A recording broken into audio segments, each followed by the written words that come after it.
Hey Nerd Herders, you're listening to Go Chuck Yourself. In this episode, Erin and I review and recap the 12th episode of Chuck versus the Undercover Lover. Don't forget to like and subscribe to our show on Apple Podcasts.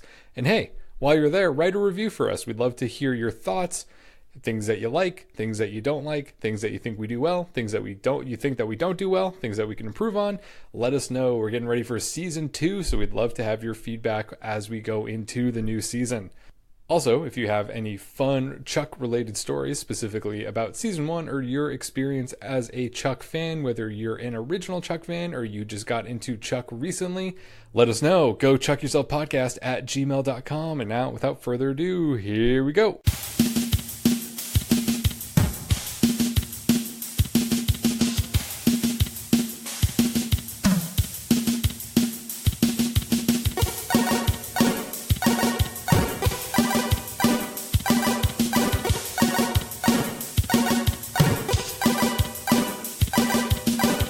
What's up? Here we are. Go Chuck Yourself, episode 12. We're doing it. Here we are. It's happening right now.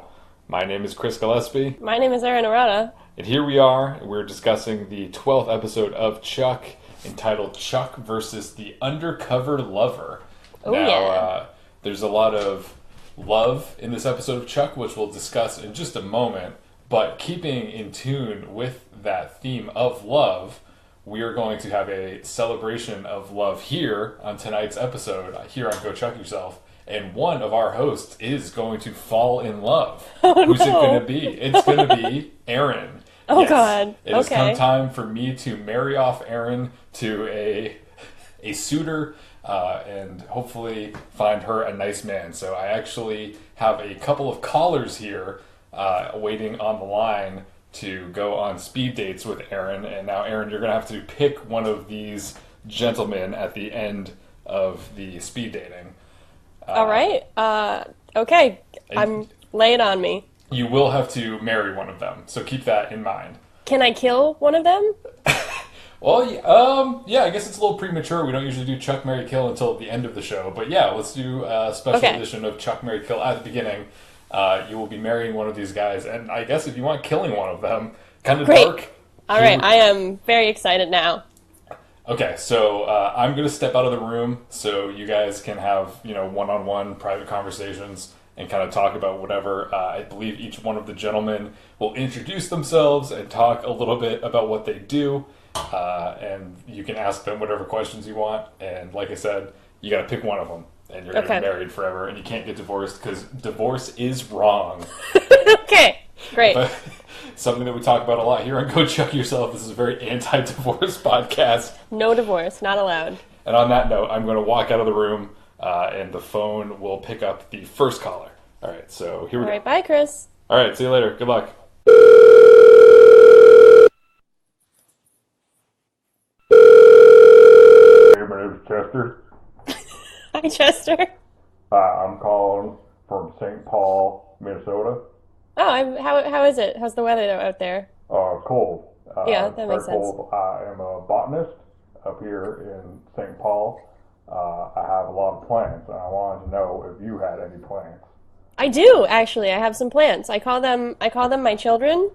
So I guess we have that in common, that we have a strong relationship to plants. Well, I do not call my plants my children. I think that is kind of sad and kind of weird. So I just treat my plants as my plants. They are my livelihood. And as my future wife, I would hope that you would respect that and not try to take care of my plants, because they are my plants. Okay, that's fine. What do you like to do for fun? I like to come up with names for my plants. That's something that I do. Do you do that? I do not have that relationship with my plants. I do not plan on having that relationship with my plants. Okay. Well, it was really nice talking to you, Chester. So you want to meet up for like a second date, or can I get back to you in about hopefully a very short amount of time? Okay, I'll be sitting here with my plants. Have fun. Tell them I said hello, but I guess don't tell them that, because you don't talk to them. All right, bye-bye. Bye. How'd that first day go, Erin? It was fine. Were the sparks flying? They may have been. It's hard to tell. I am eager to meet my next two options. All right, cool. Well, I'll get out of the way then. So that guy was Chester, so this next caller is right here. I'm going to walk out of the room. Goodbye. Goodbye.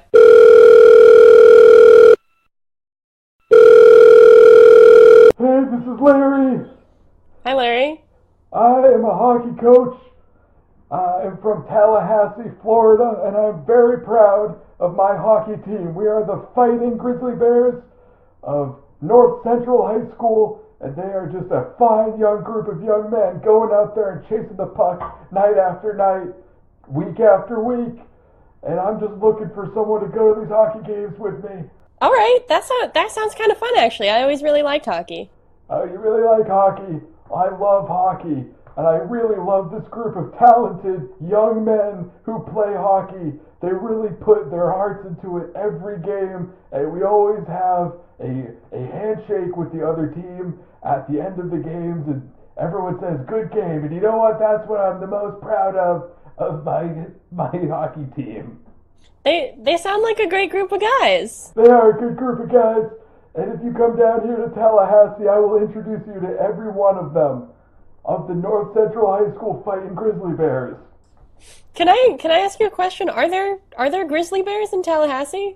There are many grizzly bears in Tallahassee. It has become a big problem. A lot of people don't know this about Tallahassee, but we are in constant threat of grizzly bear attack at every waking moment. However, I am not as afraid as I should be, because I spend most of my days with 25 of the most talented, hardworking young men who carry hockey sticks and have knives on their shoes. So I feel very safe, and I offer you their protection.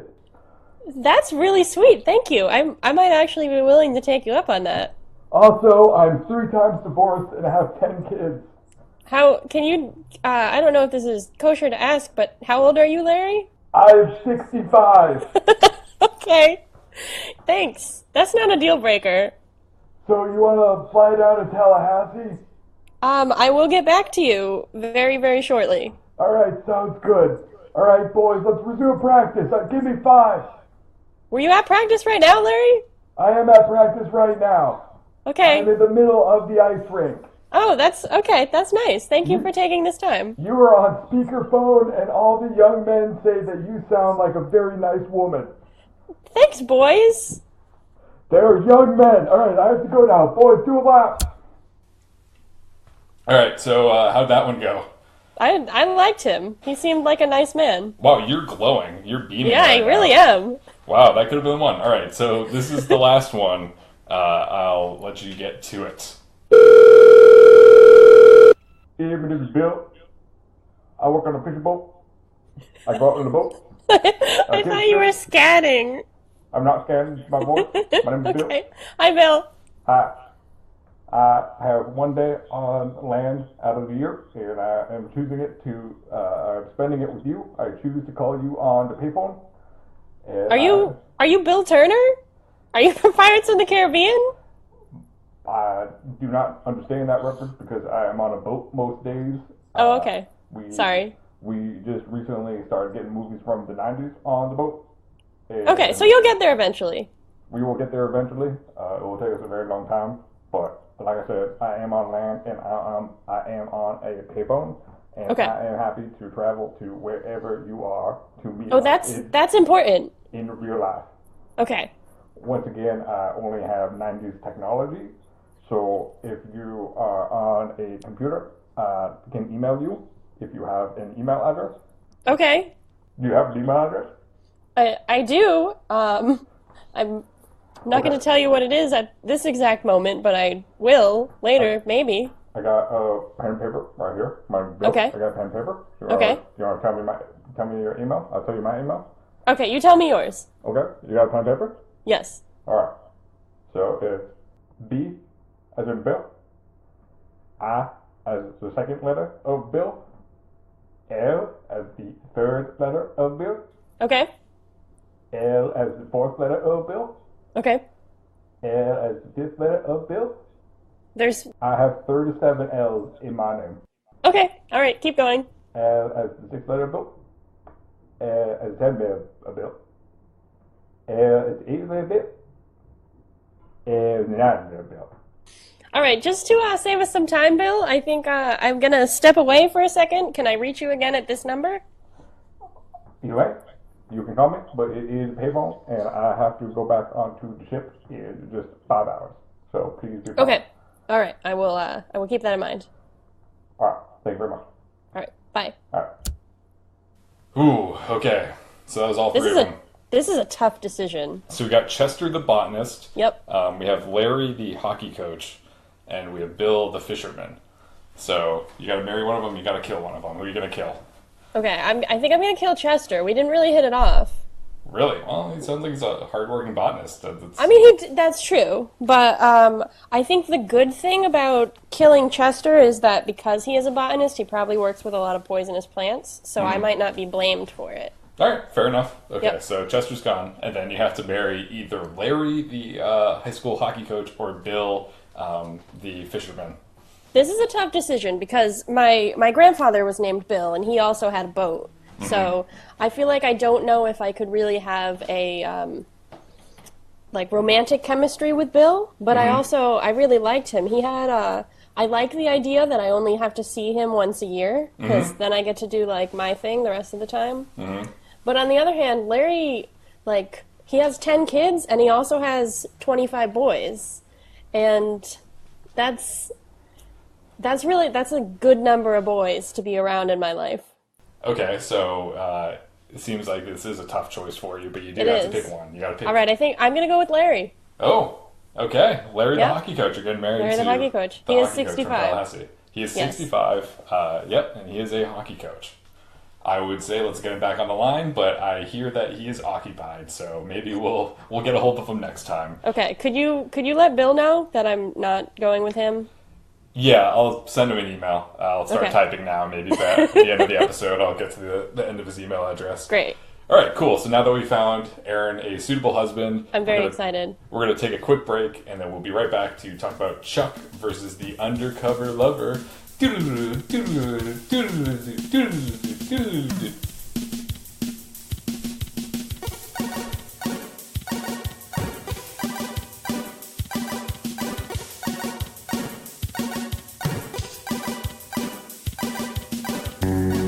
Yes, and we're here again, here on Go Chuck Yourself, the 12th episode of Chuck.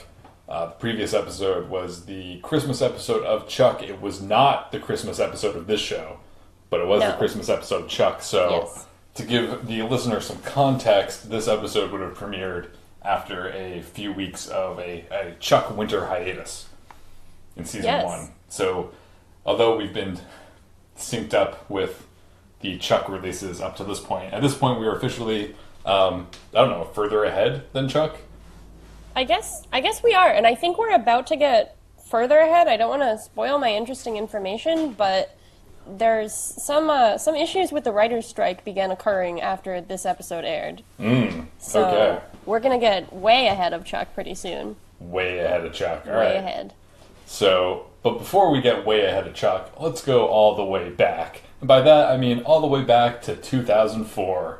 Oh, right, because that's when this episode starts. I was really confused for a second when you said that. Where did you think I was going with that? I don't know. I have no idea. I thought you were going to tell me about you as a 6th grader or something. Nope, I'm not going to try to bore the audience anymore. Just going to try to get into the show. 2004 was a crazy year. In we go. So I'm sorry to have to be the one to tell you this. You watched the episode, so you already know that this is true. But this episode starts back with some spy stuff. We don't have pimp juice this time. Instead, we seem to have some kind of like Gregorian choir over shots of a misty mountain in Chechnya in 2004. And we get some really raw footage of like war-torn Chechnya, which was pretty wild for this show, I thought. But that ends right away, and instead we see a man off-screen giving a necklace to a woman named Elsa and speaking to her in Russian. And a big surprise for all of us is that the man is Casey. What? John Casey? John Casey. One of the main characters of Chuck. Yeah, he's all like propped up in bed looking sexy. Like him and Elsa are clearly in a romantic relationship. She thinks that he's an energy consultant, and he thinks she's a photojournalist, but we know that one must be true because later she puts on a black long-sleeve shirt and a tan vest and picks up a camera, so no questions there. She had me convinced. She had me convinced too. I had some questions about this scene because I was a little bit confused why Casey like brings up to Elsa like, why are you up so early after they presumably like the scene starts in media res and they're already talking about the necklace, so I don't know why he's asking her why she's up so early, like when they've presumably been talking for a long period of time, long enough for him to give her a gift, but whatever. So Ilsa goes to do her job as a photojournalist, which we are not in any doubt that that is her job. She goes down into a cafe and it immediately explodes. So Casey runs downstairs and he doesn't see Ilsa, but he sees her camera, so she must be dead. She, like that guy in the other episode, has been vaporized. This seems to happen to Casey a lot.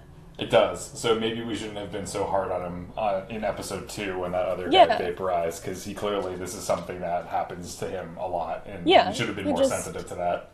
Yeah. I'm sorry, Casey. Yeah, we're sorry that everyone you love is vaporized. I don't think he loved the first guy. No, he didn't love that guy. Well, maybe he did. You don't know. That's true. Maybe. So we cut to the Buy More, where the most annoying man in the world is trying to return a camera, and Casey is saying no because the man doesn't have a receipt. The annoying man calls Casey a sad, impotent oaf, which is pretty harsh. This is pretty harsh. I was wondering, have you ever been called anything weird in retail? Or just in general, I guess? By anyone, or specifically in a job setting? I mean, I'm asking in a job setting, but if you want to branch out, feel free. Well, most people I meet call me impotent, so there's that. Have you ever been called sad and impotent, though? Yeah, if I'm having like an off day and I'm looking a little blue, then someone might say like, "Oh, wow, you look really impotent and sad," instead of just the normal impotent. That's kind of concerned, though. That's kind of like they're looking out for you a little bit. Well, I'm not sad because I'm impotent. It's unrelated. Like, I've accepted that I'm impotent. But, the sadness is always something to work through. Okay, good to know. Mm-hmm. Casey's about to wreck this guy, but Chuck runs in and saves the day. So we cut on over to Jeff. He's fixing a hotel's server, computer, or something, and it has records of all the previous guests and their contact information. He mentions having Tara Reid's phone number, and Chuck is really fucking dismissive of this. He refers to her as a celebrity with like air quotes and a lot of disdain in his voice, and Tara doesn't deserve that. She's a celebrity. I disagree. I agree with Chuck's rendition of Tara Reid. I was like, who's Tara Reid? I was like, oh, that non-celebrity from 10 years ago? Well, it wasn't 10 years ago when this episode aired.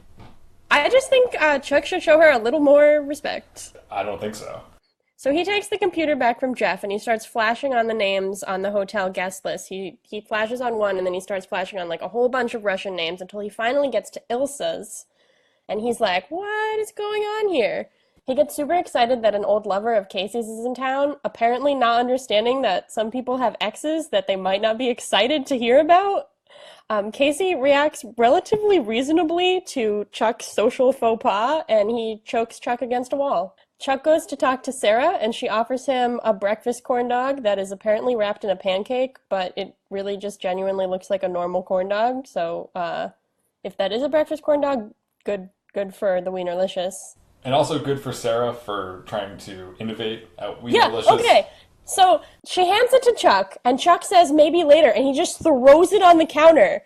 This is the only time we have ever seen Sarah trying to do a good job, and Chuck does not support her at all. And what's more, he wastes the food. No one can eat that now. He could have just given it back to her. This is such a waste. I was so angry about this. I would have eaten it. From the floor? Well, I mean, if he had taken it from her and handed it to me, then I would have eaten it. Probably not from the floor. Oh, okay. Yeah, obviously Sarah and the Wienerlicious are going through a transitional phase since Scooter left. Well, we don't know that Scooter left. You and I know, but he might still be there in theory. Lurking in the shadows? Yes. With like Matt Bomber on Thanksgiving. Scooter is lurking in the shadows. Like a spider monkey, just waiting to strike. So Chuck is super curious about Casey and Ilsa, and he recruits Sarah to spy on Ilsa to figure out what went down between her and Casey. And obviously, like, we as the audience know that Ilsa will be a spy or something to make this episode have a plot. But do you think this is, like, charming of Chuck or, like, really weird? I was leaning more towards charming because I think he was like desperately looking for a reason to humanize Casey, and he was trying to help Casey, and he found this kind of thing that might is like a part of Casey's personal life from before he was doing the buy more Chuck thing, and I think he was excited about that, and I thought it was nice that he was trying to help him. I didn't think it was too overtly weird. I think that's fair, but I also think that, I don't know, I just, like, if I had an ex that I, like, pointedly hadn't told anyone about, and then my friend was, like, spying on him or her to, like, discern what went wrong in our relationship and why we were no longer speaking, I think that'd be a little weird. Oh, okay. Well, I have to make a few phone calls then in that case. All right, well, while you do that, I'll talk about Ellie and Awesome go to the Buy More to get a collective anniversary gift to themselves or something. Yeah. They brag about being in a higher tax bracket, and apparently they can buy an expensive gift, so that's nice. Mm-hmm. It's kind of cute and a little bit subversive because Ellie wants to buy a big TV and Devin wants to buy a washer. We're going to have a little corner of me talking about washers and dryers in LA. I have a lot of questions about this because it makes me wonder, what is the washer-dryer setup in their apartment? Is there already one in there that they're replacing? If not, won't it be a lot of work to set up? And if it is, do they own their apartment? If they rent it, are they allowed to just, like, insert a washer-dryer in there? That seems like a lot. Later, Devin says that they've been going to laundromats, which, like, there is no way that that building does not have laundry, because we have established how expensive it is to live there. Also, in the Buy More, the washer is running, which seemed wrong, because they're not connected to water in a Buy More, are they? It was weird. Would that be kind of a good business idea, though? Like a laundromat where you can buy the machines? Or like, yeah, if you kind could do your of. laundry at a Best Buy? Because the machines are just sitting there anyways, right? Innovator Chris Gillespie. Unrelated, well, kind of related, but a washing machine just appeared in my hallway the other day of my apartment building. And we do not have in-unit laundry, so I don't know how that got there. Interesting. That is really interesting. Come from our unit. It must have come from someone else's unit. And then just this morning, it was downstairs in the lobby. Ooh. So maybe I was giving Ellie and Devin too much crap. Maybe that's a thing that happens. Well, I think later in the episode, they set up the washing machine and dryer, spoiler alert, in the middle of the room. So I think they're going to... Yeah. Which, why not show off your washer and dryer? If they're nice, Yeah. flaunt it. If you gotta flaunt it. Why you gotta hide them in a closet? That's a good point. Some of them are very nice. They are, yeah, it's true. So we have a couples therapy kind of parody thing where Morgan is playing the therapist to Ellie and Devin. God help them both. Chris, you must be really excited because we're getting a little bit more of the less than perfect reality of Ellie and Devin's world.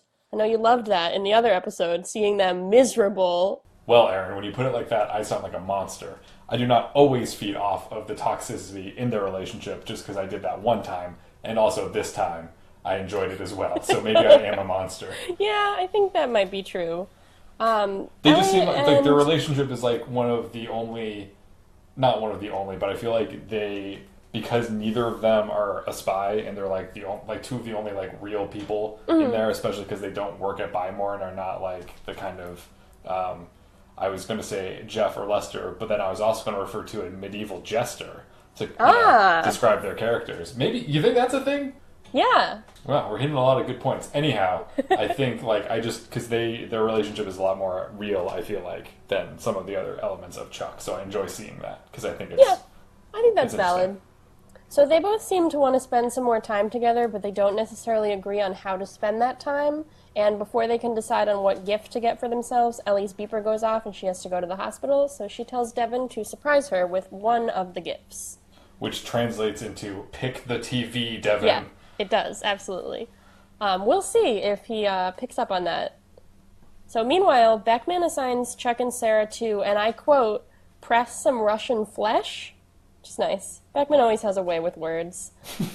She wants them to infiltrate a party at the hotel where all the Russian people Chuck flashed on are saying. Chuck still doesn't understand that some people have trauma associated with their exes, so he bugs Casey about coming with them and trying to find Ilsa. Casey runs out of that situation, and Sarah reveals to Chuck that Ilsa is apparently dead. Dun, dun, So, dun. surprise. But wait, So- how does her name appear in the hotel list of guests if she's dead? Well, Chris, Sarah reveals to us that in Russia, it's a common problem that people travel on fake passports that use the names of dead citizens. Once again, this is the show saying this. This is not us saying this. Russian troll bots listening to the show. Please do not hack into Go Chuck Yourself. We are just repeating what the show said. So Chuck walks around this party. They get to the party. Chuck walks around. He's telling Sarah who people are very, very loudly and not at all inconspicuously until a drunk man who's been dancing mistakes Chuck for his cousin Sasha and pulls him into their dancing circle where they're doing a traditional Russian dance according to Wikipedia. Chuck is about a foot taller than everyone else who's dancing, which I really enjoyed. While he's in there, Chuck sees Ilsa, and he waves over Sarah, and the drunk man says, "Sasha, you like blonde? She's all yours," which is really weird. Chuck alerts Sarah to Ilsa being there, and Sarah tells Casey they need an extraction.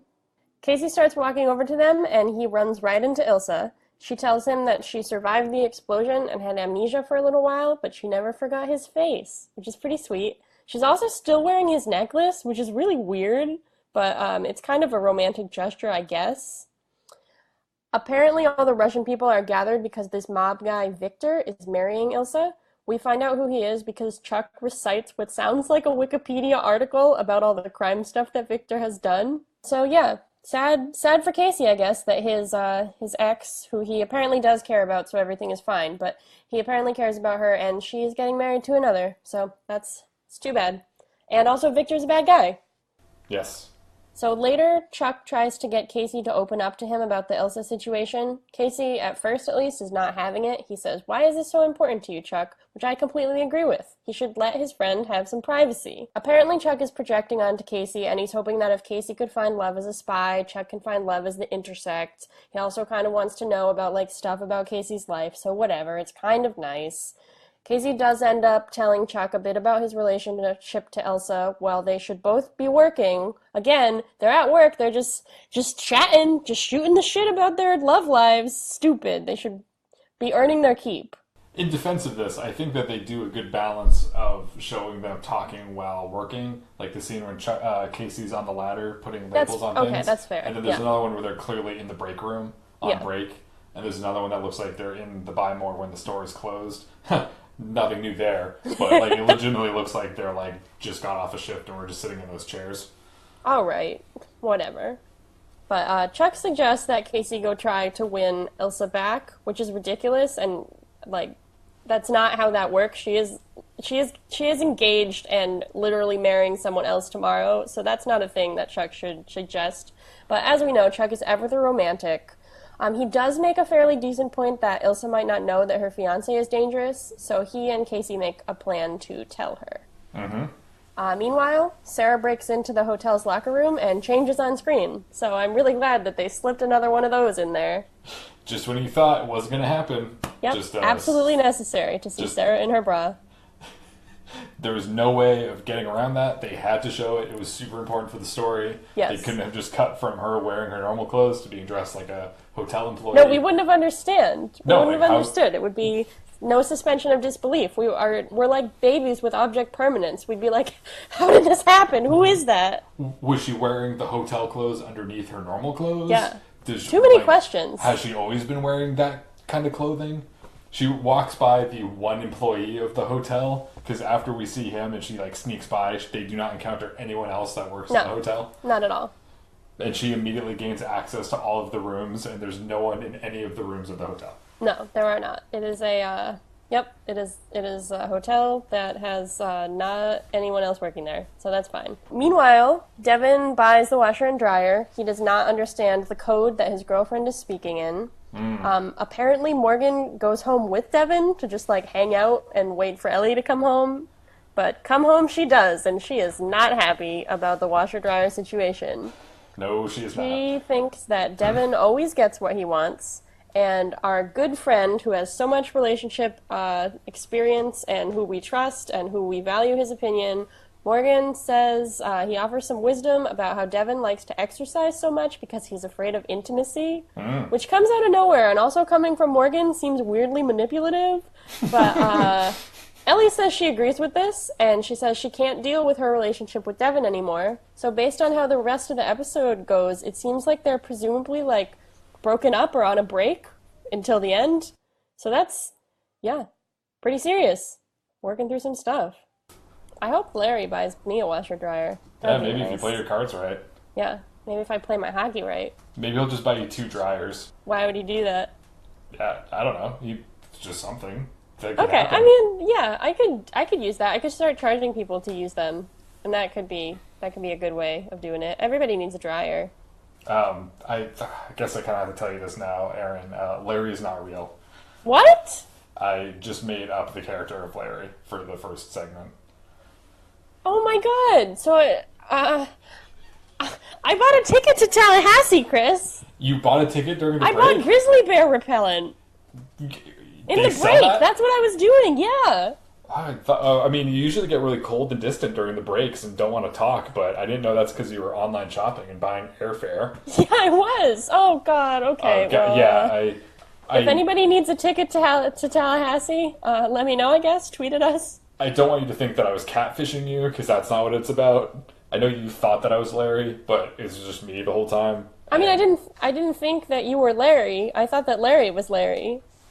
I thought that Larry was a 65-year-old man who just loved his boys. Damn it. Chris, I'm never going to trust you again. I'm sorry, I just had to be open with you. Like, the whole conflict between Devin and Ellie was really making me think that communication is really important in any kind of relationship. All right. Well, you're on thin ice, pal. Hockey That's a reference. hockey joke. Yep. So meanwhile, again, Casey and Chuck go to the hotel, and they run into Sarah. She asks what they're doing there, and Chuck lies to her, which I completely don't understand, because she was open to helping Casey and Ilsa before, so I don't know why. I think Chuck just understands that he's, like, interfering with these people's jobs, so he lies to her. He pretends that they're there to help her monitor the surveillance monitors, and even though they're both looking at the screens, Chuck is the only one who notices Ilsa sitting alone at the bar. He tells Casey that this is his chance, so Casey goes out of there to talk to her. Once Casey's gone, Chuck gets a call from Sarah, who needs Casey to plant a bug in Ilsa and Victor's hotel room. Since Casey is busy, Chuck pretends to be him on the walkie-talkie, and I thought this might be a good time for you to do your Casey impression, Chris. Why do you do this to me? You love it. You often do it yourself. I do. Yep. Usually when I'm by myself, I talk to myself as Casey. That's very reassuring. Ew, what are you doing? That doesn't sound like him at all. It was alright. That sounds like something he'd say. I'm gonna take this TV remote and stuff it up your ass. I think Way to you're go, doing really Bartowski. well. Yeah, that was good. You're doing really well with the gritted teeth. I don't know if you have the voice down yet, but the teeth are good. Yeah, way to go, Bartowski. Yeah, that was pretty good. I like that one. Way to go, Bartowski. Yeah, it's getting better and better. By the end of the episode, you'll have it down. Chuck puts a fancy vest on over a white t-shirt, and he pretends to be housekeeping to break into Ilsa's room. He's very bad at putting the bug literally anywhere, but then he notices some kind of briefcase on the desk and goes over to look at it. He flashes again on Ilsa, but we don't find out what he's learned right at that moment. Before we can find out, Ilsa comes back into the room, and she is not alone. Chuck hides under the bed, and then we find out that Ilsa brought Casey back with her, and they're about to fuck. Whoa. Yep. Is that what was going on? They right on top of Chuck. They're I can't, no, I can't say, never mind, sorry. You can cut Go that ahead. out. Go ahead. Go Why don't we say it together? Right on top of Chuck, they were going to fuck. Yeah, they're fucking and trucking. Oh, how far we've fallen. So, also something that I noticed about this is that the mattress doesn't have a box spring under it, and it seems to be sagging really, like, a lot, and it's, like, the weight of the two bodies on top of Chuck are, like, almost touching him. So I think the hotel should check that out. It seems like a fancy hotel, but those mattresses are not in good shape. Also, Casey is weirdly vocal in the bedroom, which I wouldn't have thought about him. He's the one making sounds. This is not what I wanted. Stop. This is not the impression I asked for. Stop it. Oh. Oh my God, no! Oh. Ooh. Oh. Okay. Ooh. I'm just gonna talk over you. Sarah calls Chuck and his phone rings, so Casey finds out that Chuck is there. Also, Sarah's ringtone for Chuck's phone, or maybe just Chuck's ringtone in general, is the Mexican hat dance. That's pretty weird. Chuck tells Casey that Ilsa is a very bad girl, and Casey pulls a gun from somewhere unspecified, and Ilsa already has her gun to Casey's head. Chuck says, I tried to warn you, she's a spy, although Chuck literally, when did he try to warn Casey about anything? They haven't been talking long enough for him to have tried to warn him about anything. They missed a really obvious, is that a gun in your pocket, or are you just happy to see me joke? I know! I was very upset about that. But the other thing I was wondering about this scene is, this is a hotel room that Ilsa is sharing with Victor, who doesn't know that she's a spy, presumably, so why does she have her spy briefcase just, like, out? I didn't think that she was sharing the hotel room with Victor. Well, I mean, I guess maybe they're traditional, and they had two separate rooms so that they couldn't spend the night before their wedding together. Mm-hmm. But it's still kind of weird that she just had it out. Victor clearly can get in there. Or that Chuck knew how to open the spy suitcase. Yeah, yeah. I don't know. I think he could have probably just flashed, and it would have been fine. He could have just flashed on something in her room, but it's nice to see the files, whatever. So Ilsa drops the Russian accent, and she comes clean. Apparently she's a French spy, but she has an American accent, so I don't know what her deal is, whatever. But before we find out more, Victor comes back. So Casey and Chuck hide under the bed together. It's apparently a really big space under that bed. Victor and Ilsa start kissing, and Casey points his gun into the mattress, but Chuck says, "Don't. You don't know who's on top." Which, what does that mean, Chris? You wanna break it down for me? Chuck did not know which, if it was Victor or Elsa, that was on top during their... Okay, but why would that matter? Because if they're that close together, a bullet would probably go through both of them, first of all. Yeah, absolutely. Second of all, I don't know. It seemed like they were trying to make a subversive joke, and I didn't understand it. That's my hot take. There you go.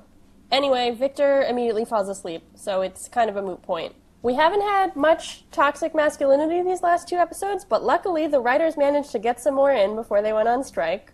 We get a fun little scene of Devin playing poker with Jeff, Lester, Morgan, and the red-haired green shirts, who I'm very sorry that I don't know his name. At some point I will find it out. They're all saying that Devin shouldn't be tied down by Ellie because she's a woman and et cetera, a lot of bad stuff that I will not repeat. But we get kind of an interesting twist when it turns out to be strip poker that they're all playing together, just this group of men. Have you ever played strip poker? I have not. I've played strip apples to apples. Okay, moving on. Here is the point where I note that apparently on the show Chuck, they can say getting plowed, but not sex. Right, and they also said douchebags earlier. Oh, well, that's not that bad. But for network TV at 8 o'clock, you can say douchebag? Apparently they can. I find that hard to believe. On top of this, they can smoke cigars and drink in the Buy More. Yeah, because Harry Tang is no longer monitoring. Do you think Big Mike really cares what's going on? He's not there. Where do you think he was doing the thing that shall not be named? Do you think he was doing that in the Buy More? Do you think he was smoking a cigar? Don't say it. I'm going to keep interrupting you. You mean diddling? I did. That's what I meant. I'm sorry. Yeah, he probably wasn't diddling. He's probably diddling this episode, actually. Oh, God. He's diddling the episode, or he's diddling during the episode? He's diddling that would explain the a lot. Wow. Yeah. We cracked it. He snuck into the editor's bay and was just doing some diddling while I was in post. No. Anyway, the next day, Ilsa comes to talk to Casey, and they talk about her mission. Casey is mad that she's been asked by her government agency to seduce and marry Victor so they can take him down. Casey was talking really big game the last episode about how Sarah was just doing her job by seducing Lon, but apparently when the shoe's on the other foot, he's just as bad as Chuck. Ooh, that's hot. That's such a hot take. It's a hot take. It just burned my hand. He threatens to turn Ilsa and all the Russians in because he's mad that she's sleeping with someone else. That's stupid, Casey. Welcome to men. Yeah, that's fair. Okay. We've established that I don't understand men. So Ilsa returns Casey's necklace, which is kind of a big moment, I guess, for everyone, but it's really weird that she kept it at all. I guess we're to infer that she, loved him and wanted to have it close to her, but because she's a spy, I feel like she shouldn't be wearing it. Do you think Victor really didn't buy her a necklace? Do you think he didn't ask about, like, where it comes from? This is me thinking too much. There you go. She shouldn't be wearing it because it's so ugly. It's an ugly necklace. It's like this block. Yeah, Casey's not good at giving jewelry. Surprising. At least he wasn't in 2004. Maybe he's gotten better. Yeah, I'm sure he was just spending a lot of the time between 2004 and 2007 buying jewelry just to practice. Yeah. So he takes all this very hard, and he hangs out drinking in his underwear, where Chuck finds him later on. And I would like to point out at this time that Casey is very hairy. He's a hairy man. There's just a lot of hair. It was kind of nice to see. That's why they call him Sugar Bear. That is why they call him Sugar Bear. They should have called this episode Chuck versus the Sugar Bear. I agree. But maybe they I am sure they tried and that someone said you can't call it that. But I wish that person had said the same thing about the Crown Vic. Chuck versus the douchebag flower. Chuck versus the diddling. The diddler. I hated this. Oh god. That's my favorite Batman villain. The diddler. The diddler. I love how he talks in rhymes. Me too. Across the complex, Ellie is also drunk, and she's apparently desperate for human company because her only companions are her brother, her boyfriend, and Morgan. So that's valid. Yeah, she doesn't have a lot of friends. Sarah shows up, and Ellie yanks Sarah on in there. Sarah doesn't know what to do at all, which was kind of a good moment for her. Mm-hmm. She says, "Are you okay?" Ellie says yes, and Sarah's like, "Great," and she goes to leave. Then Ellie starts sobbing uncontrollably because Devin is not invested in their relationship, so Sarah decides to stay. We cut back to Casey, who throws Ilsa's necklace at Chuck, and a Russian bug falls out. So Casey realizes that the Russians will have heard his conversation with Ilsa and know that she's a spy, so he is going to try to save her from walking into a trap. Like you last episode, Chuck makes a speech about not drinking and driving, so Casey says, "Fine, you can drive." Chuck calls Sarah on the way, so she tells Ellie she has to leave, but Ellie is really upset and doesn't want to be alone. Luckily for all of us, Morgan shows up right then, so Sarah leaves Ellie in Morgan's oh-so-capable hands. This episode, Sarah really don't give a shit about her drunk and emotionally vulnerable female friend being left alone with a creepy man who is constantly trying to sleep with her. A fun surprise, though, is that Ellie falls asleep and Morgan does not sexually assault her. Fun surprise. Dodging a bullet. It was close. It was really close. More on that later, but we thankfully move on over to drunk Casey and Chuck breaking back into Ilsa's hotel room. It's a trap, and Victor is waiting for them, so Chuck and Casey get tied up to a chair. Can I just say that drunk Casey is, I was thinking probably how if video game characters were sentient and had feelings, I would imagine that drunk Casey is how the video game characters when I play video games feel, because I am drinking beer occasionally when I'm playing video games, so I think that is reflected probably into the character. So I appreciated that, because I was like, yeah, this looks like I'm controlling Casey right now with his level of uncoordination, but still being gung-ho about entering a room full of bad guys. I like drunk Casey. I would like to see more of him in the future. He was fun. So Sarah sneaks into the wedding, and she calls Chuck's phone. Apparently the guy who tied him up still has it, so it rings. We get to hear the Mexican hat dance again. And Sarah knows that Chuck is in danger. So she beats the shit out of the guy who has Chuck's phone and then asks where Chuck is. Apparently Sarah also don't give a shit about Casey. She's only interested in where Chuck is. We get a really good fight scene that a lot of the critics of this episode, or like a lot of the people writing reviews of this episode, I should say, because they were not very critical, they were really into this fight scene. We get, so they're tied up, and we have a little, like, back-to-back fight where Chuck and Casey are both in the chair, but they're still managing to fight people. There was a scene that I really liked where a man punches Casey in the forehead and hurts his hand. I don't think you should punch someone in the forehead ever, but it was nice.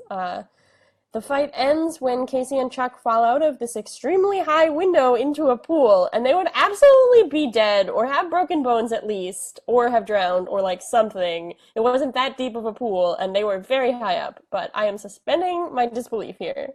I also think that I don't think they were launched from the balcony, so I don't think they would have landed in the pool. Like, if they just fell straight down, they would have landed on the concrete of the pool patio. Yep, they would have been dead. But they fell for a very long time. They did, as indicated by the CGI falling effect. Here's a question for you. What happened to the chair when they hit the pool? Because they go into the pool. No, I don't think they were in the chair.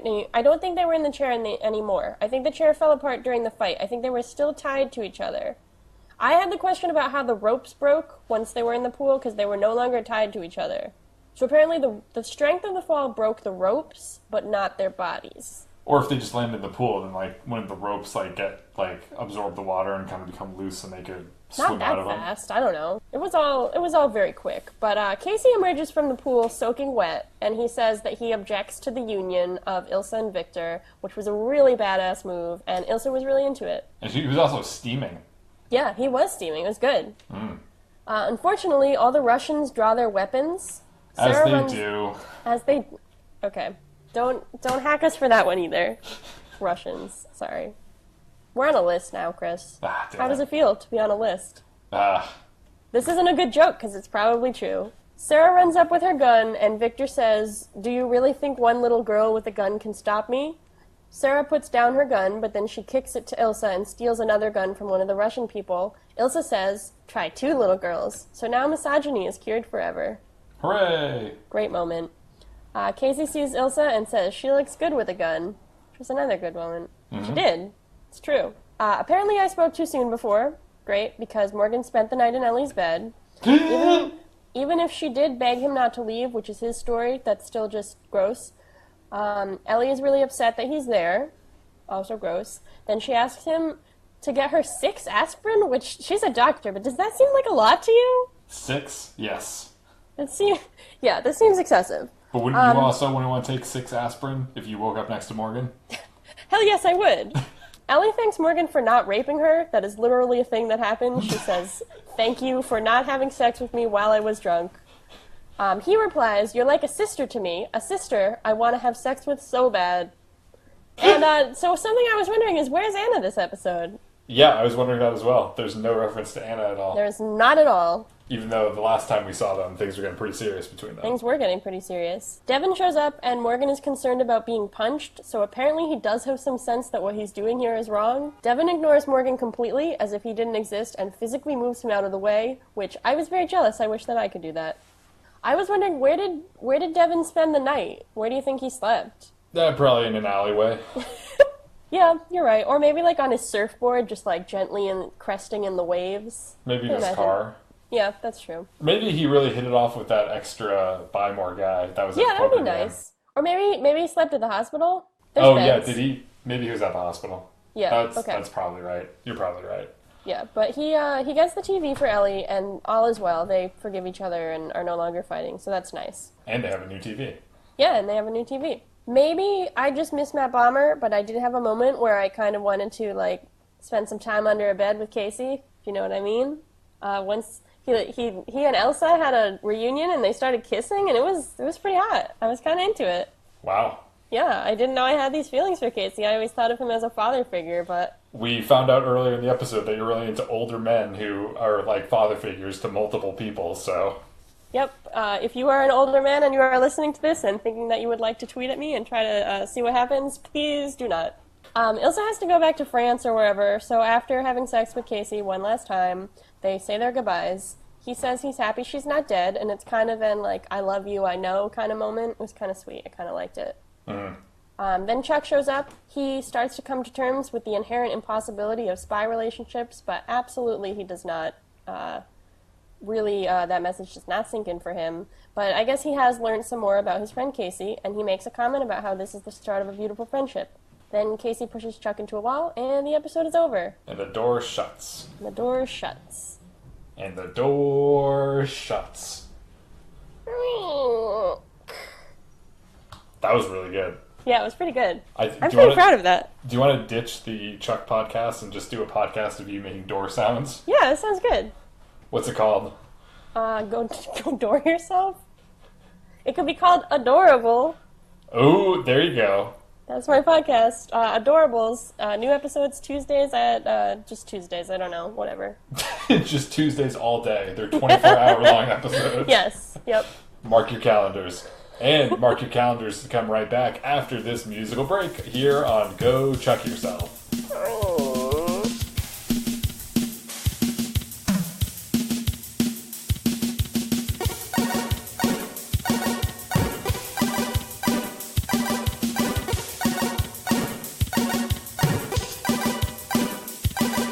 And We're back with more Go Chuck Yourself right here on your local digital device. We're talking about episode 12 of Chuck versus the Undercover Lover.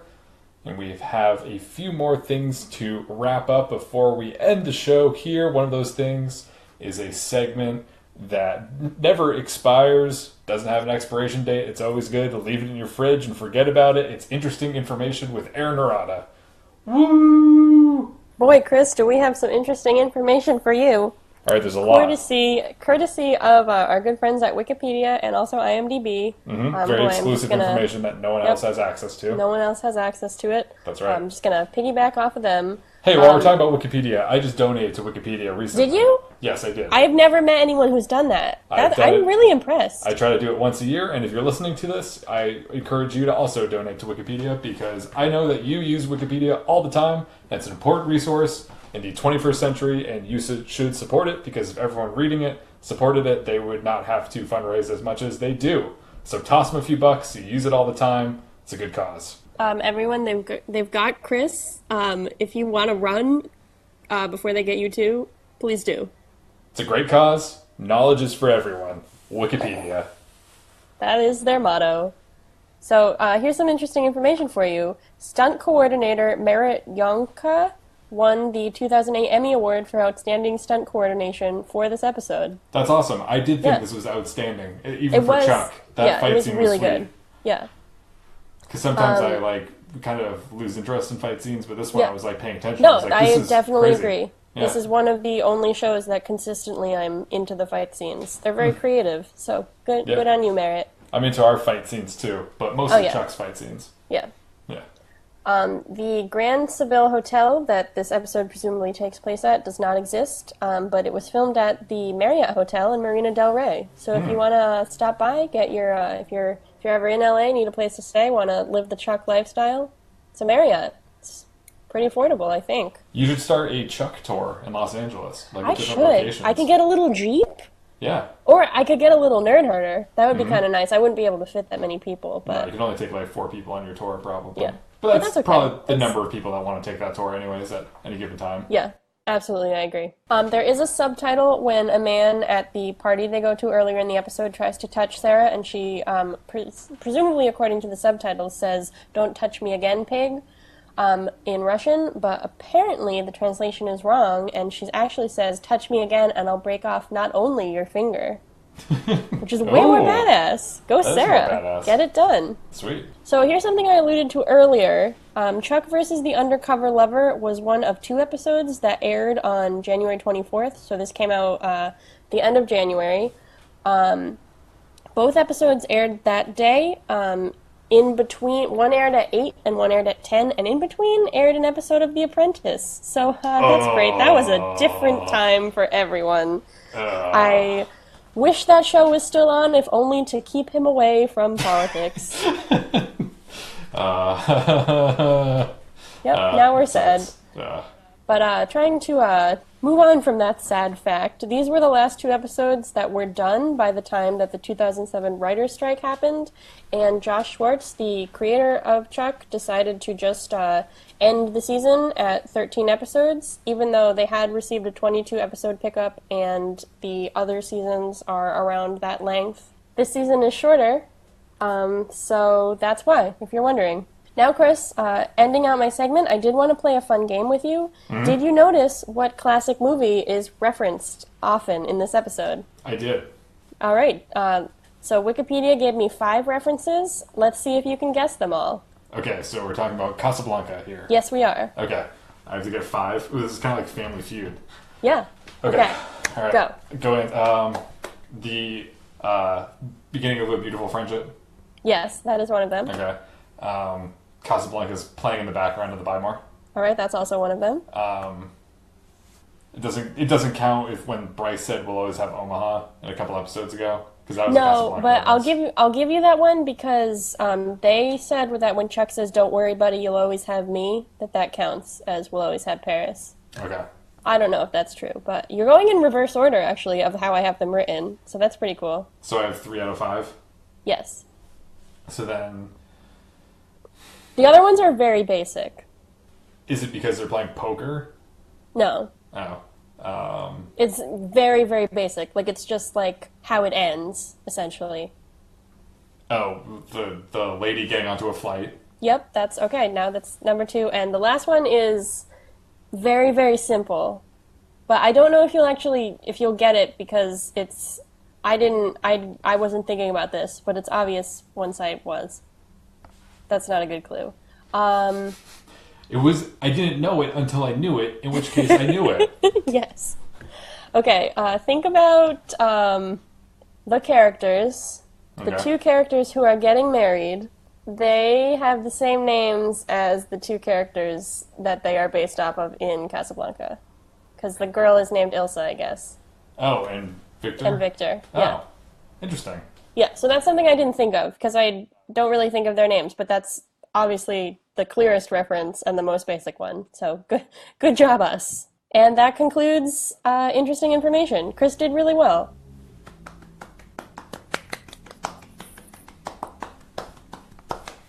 And the next segment is called Chuck, Marry, Kill. We played it earlier in this episode, but now we're going to play it for real this time. Last time was just joking around, but this is serious. This time, we identify one part of this episode that we'd like to marry because we love it so much, and another part of this episode that we would like to kill because we did not care for it. Erin, what do you want to start with? I guess I'll start with marrying, Okay. because my heart is still broken over the loss of Larry. I'm sorry. It seemed We're like- I just wanted to support you, and it seemed like the best way to do that was to feed you misinformation. Chuck Larry kill. All right. I guess A we'll do tear Chuck. runs down my face. So I would like to Larry the scene where Ellie and Devin are at the Bymore. There were some really good lines in this scene, which some of the ones that I liked, even though it was weird, Lester tells Ellie, "I recognize Chuck's sensual mouth." So that was pretty weird, but kind of funny. It got a laugh out of me. So this stood out to me because that means that like everyone who's in the peripherals of the Bartowskis' lives view them as very sexual creatures and very like objectify them a lot. Because in the other That's actually episode, true. Devin talks about how like Chuck is probably a passionate lover because he knows that Ellie is a passionate lover. They're very passionate people. Like they just like I don't know. That's why the Russian guy thought that Chuck was Sasha, because the Russians are also a very passionate people. And then that guy was confused because Chuck was dressed as a waiter, so that guy didn't know that his cousin Sasha was a waiter at the event that the whole family was at, Also, was he not confused that Chuck did not have a Russian accent? or speak any Russian. He was very drunk. That's what we have to keep in mind. It's But true. going back to this scene that I liked, Devin has a good line where he says, "Any coworker of Chuck's is a guy who can help me pick some stuff out to buy." Like that. That was a very literal line. And another one was Ellie says, "Think of all the great things we can watch." And Devin replies, "Think of all the great things we can wash." Like that wordplay. What about you? What would you like to Larry? And this time, well, I think incidentally in this episode, there were characters who almost got married and who almost got killed. That's my own interesting information right there. That is some interesting information.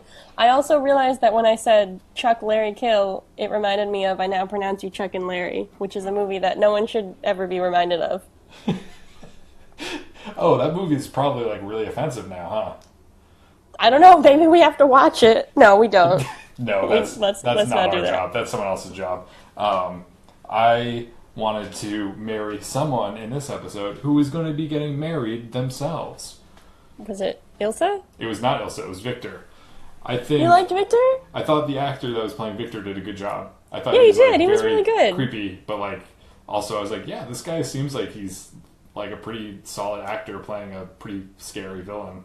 Yeah, he was funny, and yeah, Because Chuck goes through villains like just yeah. rattles them off, and sometimes they're not really the best actors or the most believable villains. But that guy seemed pretty scary, and he was Yeah, he intense. was good. I Yeah. liked him. He had a good face. Yeah, and so I guess I'll get married to him, and then he'll kill me in a staged plane explosion, and have Sounds good. Chuck and Casey's bodies sink to the ocean. Great, so with that in mind, what would you kill this episode? So I would also kill another one of the members of the wedding party. Oh no, who was it? That guy that touched Sarah Oh inappropriately. yeah, That was gross. That wasn't nice. No, it was unnecessary. I'm glad Yep, that it Sarah was. Yeah, she broke his ready to kill wrist. him. He had a Yeah. cast, or like a splint or whatever. Yeah, and I'm He glad was that hurt. she kept beating the shit out of him for the rest Yeah, of the she episode. did. It was good. great. That was nice. I'm gonna go ahead and kill Ellie thanking Morgan for not raping her, that was really gross, and although probably accurate to both Morgan's character and the world today, I just didn't care for it. That plot could have not happened, but the fact that it did happen and she thanked him for not having sex with her while she was drunk was just really bad. So, out of there. I think it's so funny that we just, earlier, we had no idea that the Ellie Morgan thing was going to be happening again. You know, yeah, no, 'cause it's we were happening so confused. in full force. It's happening in ways that I was not prepared for it to happen. Yep. Hopefully, I don't know, now that she and Devin are in a more solid place, maybe he'll, like, tone it down, because another man has laid a claim to her, but I guess that's never stopped him before. Nope. So, Chris, do you think this episode held up? I feel like I have mixed feelings about this episode because while I was not downright offended by it or, like, bored or confused by it, I did not particularly think it was the strongest episode. I appreciate that it was a different kind of episode and a different kind of structure, not different kind of structure, but different kind of character dynamics that they explored with Chuck and Casey kind of one-on-one male bonding, with the Sarah and Ellie, the Morgan and Ellie thing, say what you will about it, it was at least different than some of the other things that we've seen. It's true. So I liked that it was different, and I liked how the mission was not, I guess it was high stakes, but it was only high stakes because they got meddled into it. It wasn't like, we have to stop this guy because he's going to launch a missile at something. It felt like it was a little bit more casual, a little bit more character driven. And so I appreciated that about it. I didn't think it was super funny this time around. I didn't think there was anything that really stood out to me in regards to the humor, so... Okay. I'm going to disagree with you there, because Okay. I think this was one of my favorite episodes that we've seen, at least in the past couple of weeks. Really? Obviously, I like the Matt Bomber one, but this is... I thought this was one of the strongest that I've seen, at least recently. I liked the character development. I liked the plot. I liked the fight scenes. Obviously, I did not like the conclusion of the, at least as it pertains to Morgan, of the Ellie plot, but... everything else I really liked. I thought it was interesting, and I've been feeling a little bit... I've enjoyed the last couple of episodes, but I've had more issues with them, and I've been less engaged, and I felt like maybe because of the different plot structure, or maybe just, like, I was interested in the plot, I was here for it. So I would say, yes, it holds up. And I'm happy to say so. I'm happy that I had such a good time watching it. I did not see that coming. I thought you were going to shoot it down. No, I was into it. Ah, that's good. Full of surprises. Yeah, who knows? Well, you know what's not a surprise, Chris? What's that? This episode has run its course. It We has. are ready to go. One could say that it ran its course very early on, but if you stuck around this long, thank you. We'll see you next week when we're going to talk about the season finale of Chuck. Oh my god. Of Yep. season 1 of Chuck. Wow. Yeah, we've come so far. What a strange journey it has been. And staying true to the writer's strike and the release of these episodes, we're going to take a quick hour break, watch some footage of Donald Trump, and then we're going to come back and talk about the next episode of Chuck versus the Marlin. Yep, that's absolutely what we're gonna do. Alright, so let's cue up The Apprentice. Let's see who's getting fired this week. Spoiler alert, it's America. Alright, have a great night. My name is Chris Gillespie. For all of us here at Go Chuck Yourself, I'm reminding you that food, like an undercover lover, is sexy. Oh, so sexy. And I am Erin reminding you that anything is possible. Like jumping out of a hotel balcony and landing in a swimming pool that's 10 feet away. Yep, and not dying. And not dying. Anything is possible except for me to find love via speed dating, because Chris likes to pretend that he is various suitors and then just break my heart. Look, Erin's really gullible, guys. I am. It's a blessing and a curse. It's not really a blessing, it's just a curse. Anyway, have a good night, everyone. Bye!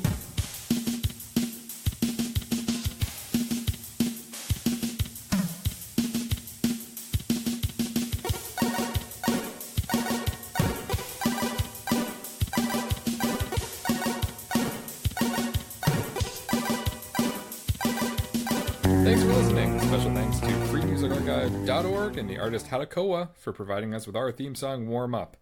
Make sure to email us at gochuckyourselfpodcast@gmail.com and tweet at us at gochuckpodcast. Remember to like and subscribe to our show on Apple Podcasts and write a review if that's something you need to do. We'll see you next week. Bye-bye.